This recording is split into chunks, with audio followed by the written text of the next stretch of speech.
तेज आदमी था। नहीं, इसने कॉन्वॉय पे भी तो हमला किया था जी, नवाज वो शरीफ पे। कॉन्वॉय का मैं बात का बताता हूँ ना जी आपको। हाँ, ये जाता है खुली कचहरी में, ठीक है। किसकी खुली कचहरी थी? मियाँ साहब की। मियां नवाज शरीफ साहब मियाँ की। ये खुली कचहरी में जाता है, वहाँ पे ये व्हील चेयर पे था और इसके साथ गालबन 3 लोग थे, एक औरत थी कोई और 2 लोग थे इस तरह से। वो आई am not sure about it कि औरत थी या नहीं थी, बट जो इसको लेके आए थे वहाँ। ये वहाँ जाता है, खुली कचहरी में पेश होता है, कुछ अर्ज मारूज करता है और फिर उसके बाद ये बाकायदा बताता है फैक्स करता है कि कि आई डोंट नो मेरी फैक्स रसाई। करता है या हाँ, ये बड़ा मशहूर वाकया हाँ है। जी, ये बताता है हाँ। कि जी मैं आपको मिल के आया हूँ हाँ, कि मैं अगर आप तक पहुंच सकता हूं तो मैं कुछ भी कर सकता हूँ। लेकिन इसने किया नहीं, क्योंकि मैंने जो स्टडी किया है, जो मेरी अपनी ज़ाती स्टडी है, कि मियाँ मोहम्मद नवाज शरीफ साहब, अल्लाह ताला उन्हें ज़िंदगी तंदुरुस्ती दे, मजहबी आदमी है। हाँ, और वो उस सेक्ट से नहीं है जिसके वो मुखालिफ हैं। रियाज बसरा जिसके खिलाफ था। जिसके खिलाफ है, और वैसे भी वो एक इंतहाई मजहबी आदमी है। हाँ, घराना मजहबी है। मजहबी घराना है, दीनी घराना है, और वो मतलब उनका वो रजिस्टर्ड मजहबी दीनी घराना है।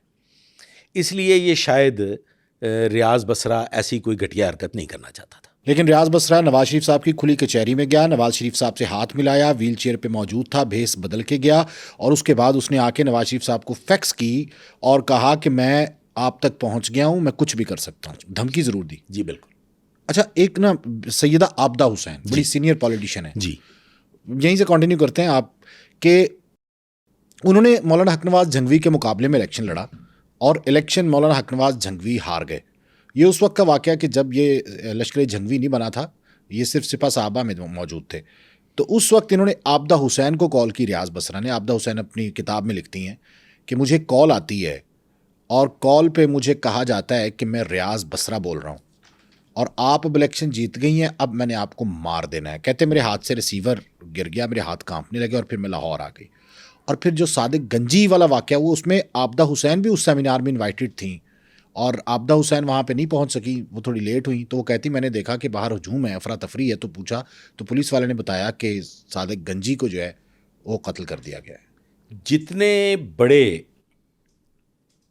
शिया लोग थे, खा वो सरकारी ओहदों पे थे हाँ, या पॉलिटिकल थे, हाँ, उन सबको थ्रेट किया, नॉट ओनली आबदा हुसैन। हाँ, इसमें वो तमाम बड़े बड़े लोग शामिल हैं जो शिया सेक्ट से बिलोंग करते थे।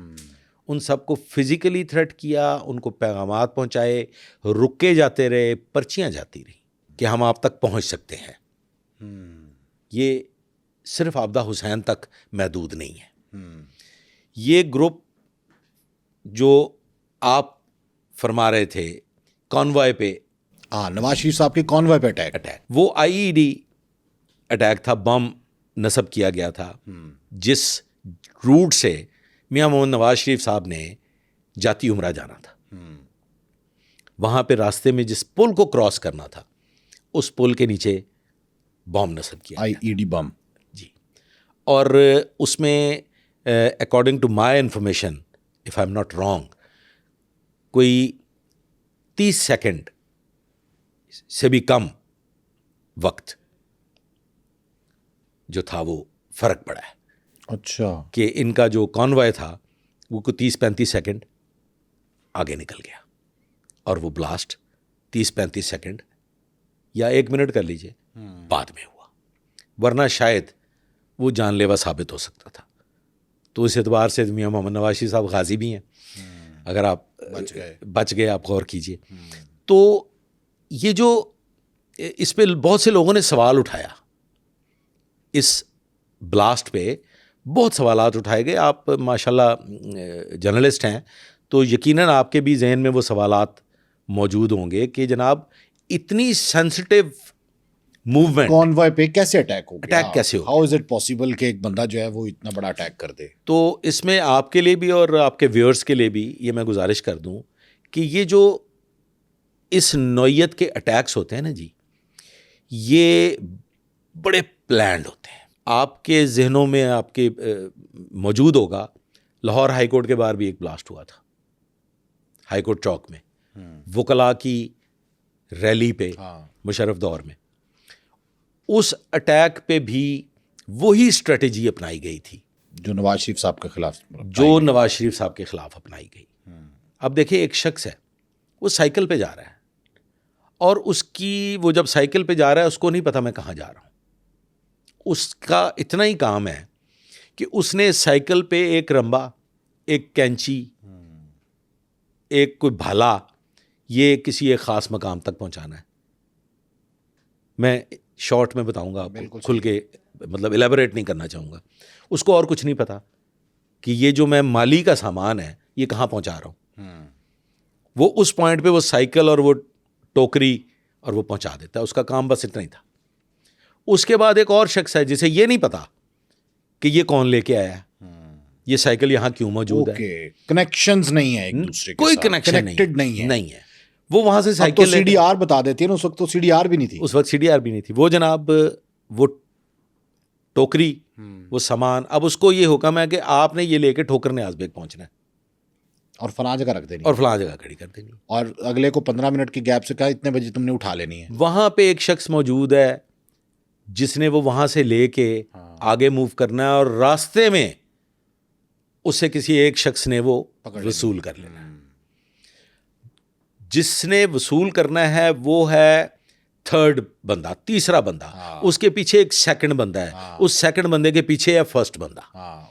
जो सारा प्लानर है वो एक सेकंड बंदे के साथ कांटेक्ट में है। वो जो सेकंड है वो साइकिल पे जाने वाले के साथ उसको सिर्फ इतना पता है कि एक साइकिल यहाँ से गुजरनी है, उस पर ये टोकरी रखी होगी और आपने वो टोकरी और साइकिल ले लेनी है उससे। वो ले लेता है और फाइनली फिर एक खास पॉइंट पे वो जो सेकंड बंदा है वो उसमें बॉम्ब रखता है। पता होता है कि इतने बजे कॉन्वॉय गुजरेगा। हाँ जी। और उसका काम क्या है?